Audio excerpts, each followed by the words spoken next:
বৈষম্য বিরোধী আন্দোলনের ভিতর একটি ছেলে বলেছিল, পানি লাগবে পানি। এই কথাটি শুনলে আমার খুব চোখে পানি আসে এখনো। আমি সেই ছেলেটির হাস্যোজ্জ্বল মুখটি দেখি। পানি হাতে আন্দোলনে মানুষের কিভাবে তেষ্টা মিটিয়েছিল। তার এই পানি খেয়েই আজ আমরা আন্দোলনে সফল হয়েছি, দেশকে স্বাধীন করতে পেরেছি।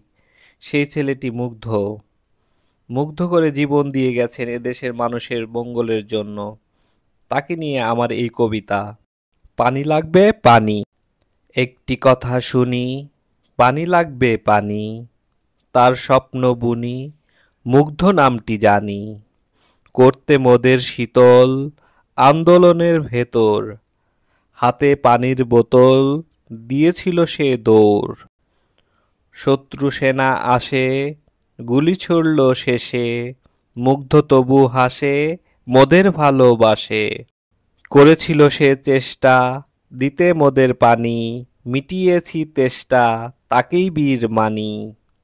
হয়েছি আজ স্বাধীন, শুধরাবে না তার ঋণ, পানি লাগবে পানি, বাজে করুণ বিন। ধন্যবাদ। আসসালামু আলাইকুম।